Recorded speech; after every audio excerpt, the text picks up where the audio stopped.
jelema anu perang tertembak di medan laga lillahi kalimatillah kadeleuna kurang dicacag tembak tojos pedang roh nama keraya di sorga ngaluhurkeun agama Allah ngeunaheun seungit bakalna di akhirat kabita kabeh jelema aya teh seungit amat saha ieu lah mujahid fisabilillah anu rohna bake ngaluhurkeun agama Allah cek jelema kabita amat hayang amat cek kena kos karar itu mal bisa ngeusan kuari mah alam nage alam akhirat kuari nyeri kuari kadeleihina dicacag Sayyidina Hamzah mas Sayyidina Hamzah dicacag-cacag pangheulana di akhirat bendera dicekel ku Sayyidina Hamzah di urang lamun ke Mekah di Uhud didinya kan urang zarah assalamualaikum ya ahla Uhud Sayyidina Hamzah anu geus dijelaskeun ku Kangjeng Nabi bendera mujahid fisabilillah serahkeun ka Sayyidina Hamzah mamang Kangjeng Masya Allah lamun kuari urang berjuang ngaluhurkeun agama Allah tertembak terpanah kemudian atuh ayeuna mah kitu dibeuleuh dan lain sebagainya kuari mah macam-macam di akhiratna beuleuh bendera Sayyidina Hamzah Masya Allah tah ngeri mana deui anu syahid nu syahid teh nu ragag di luhur tangkal brek ka handap nyeri ka deuleuna syahid asal iman ka Allah jeung ka Kangjeng Rasul ulah si siang-siang maling sayang syahid budak cenah kunaon tabrakan nya sincek nya sincek syahid syahid tama nu kabeuleuh nyeri ka deuleuna nyadakeun seserian ku ari ya Allah ya Rabb nikmat cakena mun jaraho kageunahannya status syahid urang pasti nama ngadoa ka Allah hayang amat kabeuleuh hayang amat dicaci hayang amat disiksa di medan laga dalam rangka ngaluhurkeun agama Allah syahid awewe ngalahir kemudian aya kesulitan maut ku sebab ngalahirkeun syahid lobalah status syahid anu di akhirat bakal pangheulana ka sorga nuti kelekep anu tabrakan asalnya nana iman ka Allah iman ka Kangjeng Rasulullah Muhammad sallallahu alaihi wasallam loba nah numandak begitu kula diberi informasi aya nu kabeuleuh saha Masya Allah masalah geus aya ti qodona syahid cekulat nikmat secara zahir menyeri secara batin nasya senyit lamun urang dibukakeun hijab ku Gusti Allah ka ambeul bakalna kula ngambeul seungit teh hiji di makom Siti Khadijah seungit luar biasa eta ge teu ngahaja jamaah nu rombongan kula aya nu maot dibawa ka haram dikubur kemudian diuntit ku mobil ternyata teu kalacak wallahu alam di mana kuburanna lewat makla asup kadinya zarah ka Siti Khadijah anehna ieu aneh saat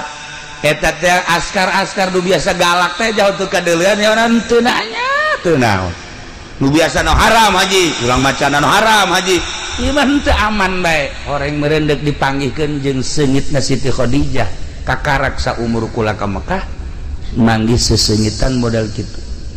Nomor kedua ketika di Sayyidina Hamzah zarah bareng ieu milu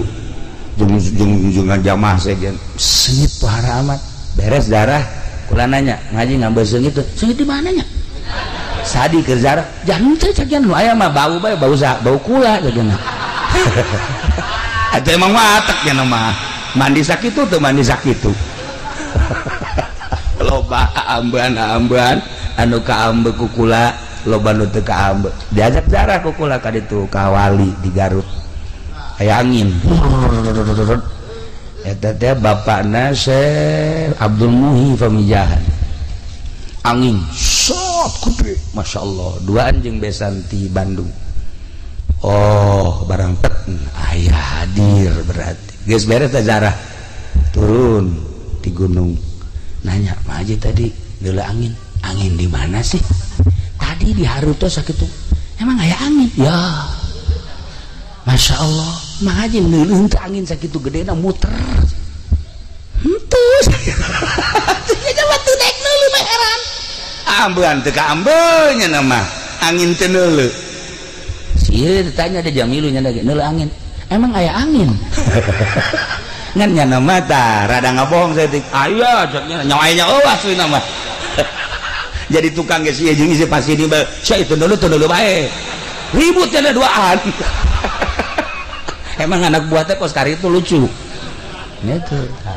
tak aya duk angin sakitu gedena teu kadeul sababaraha kali ziarah ke para wali ke para ulama sok aya papanggihan ulah sok nanya bae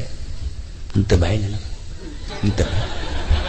encan kebal ziarah ka guru kula di Garut set aya di angin set muka lawang biasa set tiis tanda kehadiran beres ziarah nah gade kayaknya maja tadi aya nyendel angin emang aya angin wah cekula ieu mah hijabna gede jasa meureun karung malulunya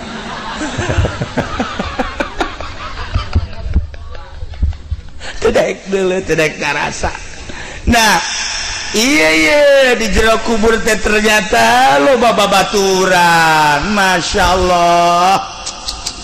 ai perang mameureunanan urang mancan wayah jeung ulah peperangan teh heulanan tetapi anu seimbang jeung perang aya naon ngaji eta ngaluhurkeun agama Allah perang ngaluhurkeun agama Allah dina pada ngaluhurkeun agama Allah aku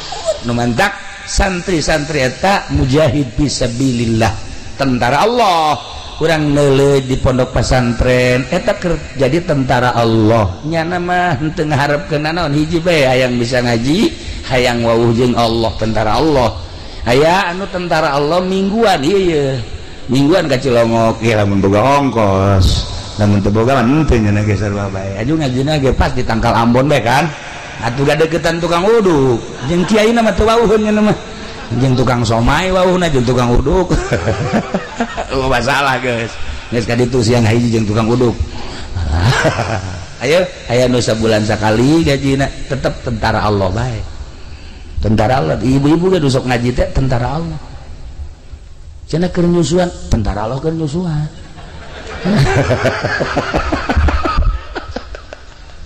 cenah jarore atau tentara Allah mah tilok anu kaset tilok anu geulis jarore engke di akhirat geulisna mah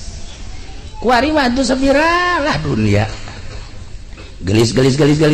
menang 40 tahun atuh jadi kariput kok masih ieu mah karak lahir ge geus keriput cenah mah tah kacaritakeun mah di jero kubur teh engke datanglah malaikat munkar nakir nanya man rabbuka wa man nabiyuka wa madinuka wa ma kitabuka wa man ikhwanuka nah wa ma kiblatuka wa man ikhwanuka eta nu bakal ditanya geus ulah hese-hese apalkeun di kuari yang pertanyaan di akhirat man rabbuka Allahu rabbi wa man nabiyuka wa Muhammadun nabi wa ma kitabuka Al-Qur'an kos teka bae sia teu kudu ditalar ti ayeuna sebab eta mah asal urang ibadah ka Allah salat Ramadan puasa nisab zakat nisab haji munggah haji urang aya tahajud jang lalaki awewe mah teu kudu tahajud ja awewe mah teu kudu tahajud teu kudu rawatib teu kudu salat duha teu kudu awewe mah lalaki bae awewe mah asal ngaladenan salaki leuwih tibatan salaki geus sakitu geus dina kitab lagi teu kudu geus tahajud los kakak tahajud bae kula mah ngaladenan kakak bae ke kakak tas tahajud kula nongeng atuh leuwih ti tahajud eta bae geus kos kitu awewe mah isuk-isuk nawaran ke salaki ka kopi apa susu kula eta geus sakitu bae ge salaki kan senang aing tiba heula mah sia nawaran kitu aing atuh ngeunah ieu mah kakak kuari kakarak nyahona tiki uci kamari ngaji kan tadi mah teu nyaho oh lamun keur ti gong ora mah aing senang ieu kos kieu boh ya awak aing datang ka kuru mikiran sia aing kuari mah aing atuh bakal lintuh ye mal kebal deui cak pamajikanna kak bisi kurang laden bisi dikawin deui bener tah sia bener ikhlas pokoknya kakak kawin deui kayak kula balik kayak bapak kula sia naon.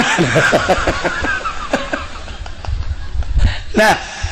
iyalah aturan ibadah awe masa kaburuna bae lantaran ngurus anak ge ibadah, nyapuan ge ibadah, ngumbah piring ge ibadah, mang masakeun salaki ge ibadah. Salaki bisa teger tahajudna lantaran pamajikanana ngaladenanana kakak besi tahajud kurang kopi kopi teh kukula di saja kurang amis gula tah ieu teh. Nah besi endeu hayang kopi susu teh ieu kukula disadiakeun, besi kakak hayang cenghar tah kukula disadiakeun. Masyaallah kan ngeunaheun da salaki teh tas tahajud ngopi, tas tahajud ngopi beres, tas ngopi ngarokok reup tahajud dilaksanakeun subuh jam 7. Tunduh sakana gara-gara pamajikan nyadiakeun kopi. Salah balilah. Nah guys, iya awalnya mah aya aturan-aturan teu kudu aya boga salaki mah, kecuali teu boga salaki cara Siti Robatul Adawiyah keur ngarangda seperti etalah di jero kubur teh bakal aya pertanyaan munkar nakir ulah sieun sebab nu ngajawab lain urang, nu ngajawab amal ibadah urang. Cak amal urang tenang ngaji engke aya munkar nakir malaikat bakal nanya geus mangaji mah sare bae kula nu ngajawab. Kan ngeunah mangaji ge mangaji ieu ngaji di tukang kamang haji mah beda haji pendi.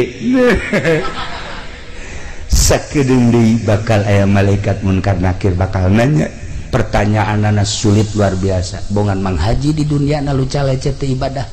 bener ge ibadah tapi teu pati bener ibadah itu tanggung jawab bae los kumaha mang haji bae ayo sia dikitu itu kunaon ka kuluhum bukunya anak seperti etalah ya Allah ya salamet urang bisa ngajawab pertanyaan munkar nakir salametlah selanjutnya cilaka urang teu bisa ngajawab malaikat munkar nakir cilaka selanjutnya loba proses-proses hisab anu bakal ku urang dilaksanakeun. Masya Allah. Nah ujung-ujungna mah kan ke surga jeung neraka ujung-ujungna terakhir baheula teh di Bagdad aya hiji lalaki boga pamajikan kemudian boga anak 3 eta lalaki teh usaha mah usaha tapi ku Gusti Allah dikersakeun teu maju-maju manehanana kuli mah kuli tetapi gajihna teh ieu teu nyukupan kana kahirupan keluargana. Usaha naon bae ternyata orenganan teu nyukupan nyana ngobrol jeung pamajikanana. Aduh ieu urang dibere susah amat Gusti. Cek pamajikanana heueuh nya deuleu batur mah jang geus hararebat kok urang susah amat. Tidinya terus kunyana dilakonan susah kadang isuk-isuk bisa dahar sore-sore mah henteu. Kadang-kadang sore bisa dahar jang isukan mah henteu. Susah anu luar biasa dilakonan hirup susah ku keluarga tersebut mang bulan-bulan bahkan aya taunna lain teu usaha tetapi Allah ngersakeun susah lain teu kuli tapi Allah ngersakeun susah hese lamun geus dikersakeun ku Gusti Allah susah nyana tengah penting ngadoa ka Gusti Allah ya Allah ya Rabb abdi geus galaksanakeun hirup sabara taun susah luar biasa tatangga sekitarna maka deuleuna jala lembar kemudian babaturan abdi jala lembar abdi anak geus 3 pamajikan ieu ngarasa susah sulit nyangakeun sadaya-daya Gusti ulah dibere susah-susah teh Gusti dikabul dalam rangka ngadoa sapeting 2 peting 3 peting patuh datang ke 7 peting nyana ngadoa Allah mere inten mutiara plak 2 leungeun ka tuhu hiji leungeun ka enca hiji waduh cak aya parah ya aduh datang ka ibas seserian naon ka seserian ieu boga naon emang tah mutiara mutiara hiji nanti mana kan ngadoa ka Gusti Allah diijabah ku Gusti Allah pamajikanana langsung seserian berarti urang kuarima ti mimiti isukan meureun urang lain jelema susah deui ka geus pokona mah jual isukan naon kahayang imah kendaraan dan lain sebagainya geus urang mah kuari geus nangti Allah muhun atuh langsung isukna dibawa ku pamajikanana ke pasar eueuh nu daekeun nebak ku mahal-mahalna ieu mah inten mutiara teh buatan mana ditimbang teh sakitu poharana hese atuh ieu mah meulina tukang emas nu ieu geus teu kabeulian tukang mutiara ieu teu kabeulian tukang mutiara ieu teu kabeulian ayalah tukang mutiara nu hiji lamun dek dijual mah ulah hijian semplekeun bae cek cenah sebab mahal jasa ieu mah moal kaduitan bebeja deui nya ka salakina kakak seperti apa cenah mutiara geus kumaha isuk bae ya ieu sore kunaon ai penting manehanana ngimpi kiamat barang ngimpi kiamat langsung ka sorga barang lalakon ka sorga aya 2 bangunan imah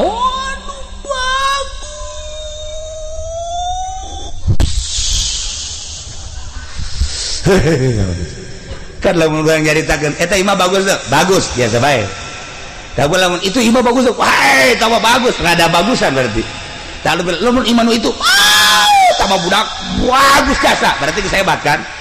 pos ka awewe be itu awewe geulis tuh geulis biasa bae tapi lamun itu tuh itu bapak mantap tambah geulis jasa tah mah nah eta geulis jasa berarti lamun itu tuh eta mah tah geus pohara geus berarti geus bahara tah mah geus aji pendi barang neuleuh ge kadinya langsung ngaguling begeprak langsung kasurupan berarti kan gelis jasa iya makan di sorga ya Allah ya Rabb begitu datang ke sorga dulu 2 bangunan sakitu hebatna nanya ka malaikat aya teh naon woi istana menang teh kula kadinya menang sok di dulu ai istana jang sae sebenarnya cak malaikat jang anjeun jeung keluarga anjeun jang saha jang anjeun geus disadiakeun ku Gusti Allah ya Allah coba-coba gua ka hareup ka jero pas datang ka jero kentengna eueuh 2 cek nya malaikat ieu bangunan nu sakieu hebat kok bocor masa sih di surga anu bocor kieu cek malaikat teh bongan ente ngadoa ka Gusti Allah dicokot 2 kenteng dibuktikan mutiara lamun teh mah maneh tahan dina kasusahan teu ngadoa atuh moal bocor ta ieu teh dicokot tina kenteng dibuktikan mutiara terserah ente tah mah lamun deuk ditambal dibalikeun da mutiara lamun teh mah ku ente dijual tah mutiara pake sesenangan di dunia atuh ente ka surga bocor hudangnya nah cak teh aing boga istana mah nya di surga bocor je emang di talaga mah heuh bae bala bocor aja di surga ku jana di duluan batakna tina inten yakut masya Allah jendela-jendelana jeung lawangna tina emas nu lain emas model di dunia ya Allah ya Rabbi terus sekitar rakunyana di deulehan ieu mah pohara amat bangunan je eueuh di dunia mal aya teh ieu mah bangunan surga nya da bebeja ka pamajikanna nih kakak tadi ngimpi naon kak ngimpi kiamat aju ka surga di surga geus disadiakeun imah urang aduh hese nyaritakeunana ngan bocor neng masa bocor di surga mah eta kenteng da eueuh 2 ku bakal ditanyakeun ka malaikat kok eta bisa bocor gitu gara-gara kakak ngadoa ka Gusti dicokotlah 2 kenteng dibuktikan mutiara tah nuku neng dijual teh eta teh kenteng sorga nu dibodip ku Gusti Allah jadi mutiara terserah ka neng tah lamun teh mah atuh dek dijual bae pake sesenangan goreng nyeun imah kendaraan jeung dahar segala rupa meureun ke urang di sorga boga istana bocor lamun teh mah atuh dek dibalikeun deui berarti urang tahan moal kebal di dunia ieu jan nu sugih pae nu susah mah komo atuh dari kuat neng cek nanti kena ikut gitu cara malah mending balikin dewe ka ditu ka kajian orang jamual kebal hirup di alam dunia orang kuari umur temerenanan geus aya 35 lamun datang ka 70 30 lah tahan kula malah kajian asal di sorga bae masyaallah eta lamun urang boga pamajikan diajak musyawarah kasusahan hajeun lemah iya kering sorga dunia tah mah atuh pan lain kitu pamajikan urang Cikupa mah hei Cikupa mah lain kitu ka tadi bangunna teu usaha-usaha ngojek ka ngojek pan kakak mah tuh bisa ngojek jabagahan ngaji emangna seubeuh kumakan ngaji wah ieu pamajikan Cikupa blon ya barang di dieu KTP na urang Talaga aja beres lah ieu mah awewe ku lain di Bagdad akhirna kumaha cek pamajikan anaka tahan kasusah ulama asal di sorga engke bikin deui ka kakana doa deui ka Gusti Allah doa deui ya Allah ya Rabb abdi bere ampian ku Gusti daripada engke abdi ka sorga haju kurang sempurna bangunan nyanggakeun sadaya-daya cokot deui Gusti hari tak kene dicokot teh bebe ja ka pamajikan geus urang mah mending hirup susah di alam dunia tapi tentrem ibadah ka Gusti Allah janu sugih paeh nu gagah paeh raja paeh RT paeh komo urang geus urang nyanggakeun urang ari ibadah bae lah ka Gusti Allah nemah jasa tah pamajikan resep tah urang boga pamajikan kos kitu tah nanya ka salakina Kak bangun capeun amat di mana Kak usaha lah ka janu aya ge moal kadahar geus usaha ulah terlalu hantem-hanteman teuing asal aya jang dahar bae ka urang are ibadah ka Gusti Allah tiis perasaan hate perasaan tiis enak henteu kana hate salakina ge bener oge aing teu salah milih ya kasia eta kada kasih mana usaha bangun kesangan gitu aja untung wallahu alam untung teu nama itu bener ka usahana ai can untung lah balik atuh teh ai ka dieu kudu bawa duit tinggal salakina bae hak isi pamajikan jelema teh jurig sih Talaga tapi lain Talaga dieu Talaga seberang ka ditu nah para jamaah kaum muslimin wal muslimat rahimakumullah nusugi nu gagah pejabat abri TNI kiai ustad santri masyarakat lalaki awewe artis masyarakat biasa ujung-ujung nama maut perhitungkan ku urang diri urang ketika maut geus puguh kiai mah maut loba amal na maca Quran sholawat zikir geus puguh ustad mah paeh teh maca Quran sholawat zikir sholat geus puguh santri mah maot ketika abuya anakna maot di bejaan sareuri pan ka bebiha putra maot udah tabrakan masalah kok tenangeun amat ih atuh anak aing mah paeh geus talar Quran ai sia cak nu ceurik teh heueuh oge nya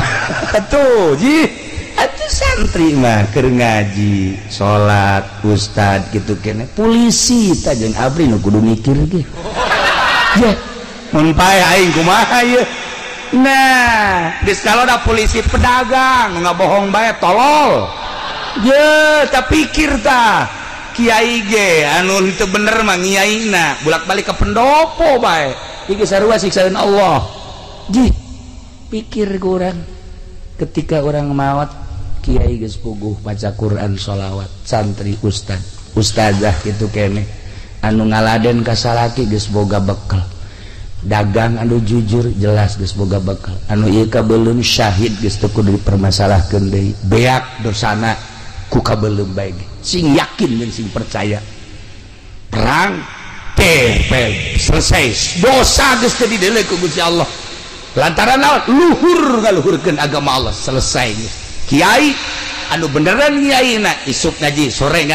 enggeus sanajan bede dosana teu dideuleu ku Gusti Allah leuleuh perjuanganan ai sieun pae perjuangan naon dagang karung ngabohong bae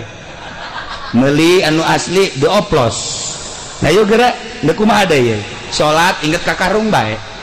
ayo da kumaha aja bae naon bawaeun ka kuburan ya lamun kukula jeung kurang tadi doakeun mah wallahu alam bisawab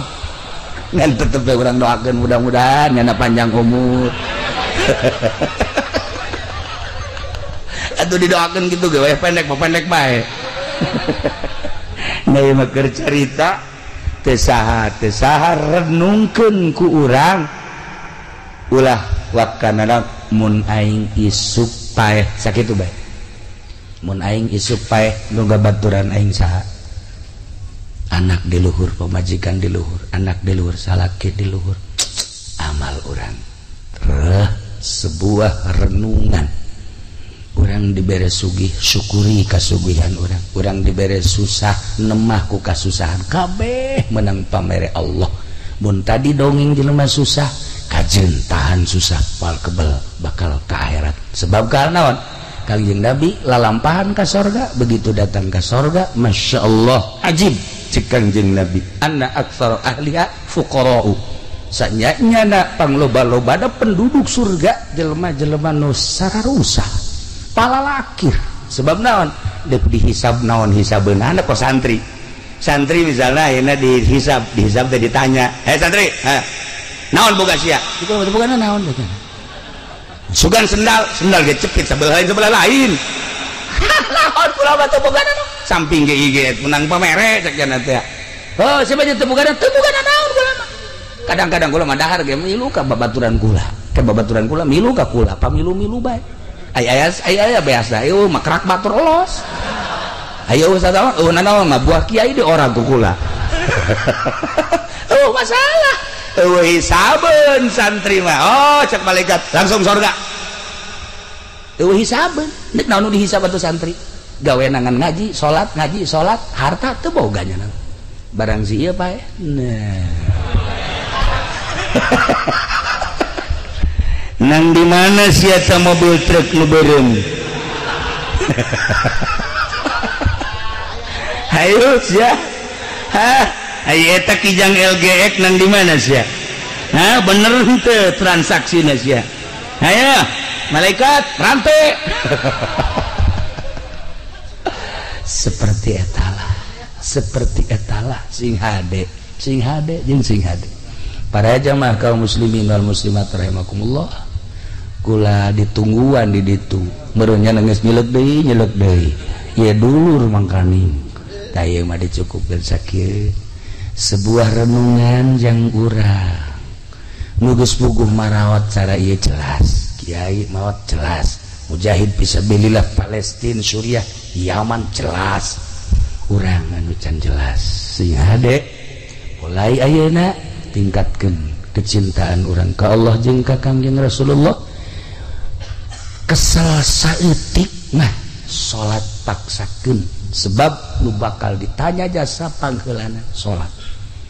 nempel amal-amal nu lain di salat ketika urang teu salat atawa teu bagus salatna teu nempel amal-amal nu lain besideuk memperbaiki salat teu kudu ka Cilongok di dieu aya Ki Komar aya Ki Holil aya nu darareukeut bae geus coba belajar salat timimiti wuduna datang ka salatna abeh jang pibaturan urang di jero